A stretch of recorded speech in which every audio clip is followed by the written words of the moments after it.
First up, Rich Old from Chesterfield. He's called Rich Old, OK? So the thing is, here you have the rich and here you have the old. So I don't know who you are, basically. You must get some gags about being called old. I don't think there's any I've not heard yet.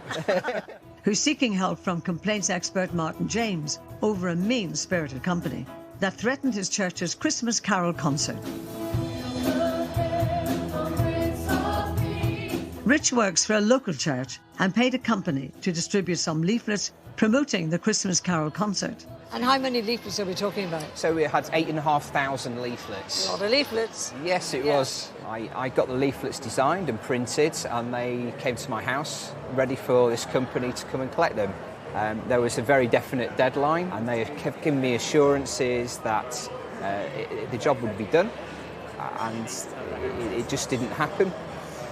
So and how much money had you handed over at this point? It was just £378. But still, for a church, that's quite a lot of money.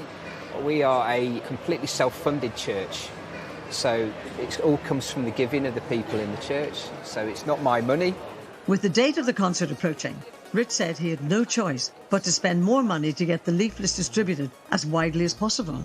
Then next, he demanded the company that had let him down in the first place should refund the church's money. I had a call back from the director of the company saying, yes, we'll pay that back and we'll compensate you for the cost of the flyers that weren't delivered. And then that's the last I heard. So it was all idle promises to you? That's right. It's the moral issue, isn't it? And the very thought that a company would rip you off in that way is abysmal, I think. So what's your assessment then of all of this, Martyn? People assume that just because it's not something you can physically hold, like a toaster or a dress, that you're not going to be protected. But actually, your consumer rights are exactly the same as if you're purchasing anything. Goods and services, the rules say. And this is a service that hasn't been provided. If you paid for goods on a debit card or on a credit card, and you're not getting anywhere with the company, then you can basically ask your bank or car provider to charge back the money. Unfortunately, Rich paid by bank transfer.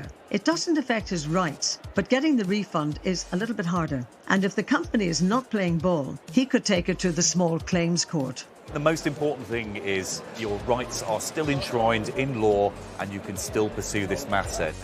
But before Rich needed to resort to that, we got in touch with the company. It's a bit of hallelujah. The prayers have been answered because it took 3 months and our involvement, but the company has finally refunded the money. Thanks to your team, they were very quick to then get in touch with me. All I wanted to do was get my money back and just try and prevent this happening to other people. That is a great result for the team. It's been a delight to meet you, and it's great you got the money back. Thank you very much. And lovely to meet you.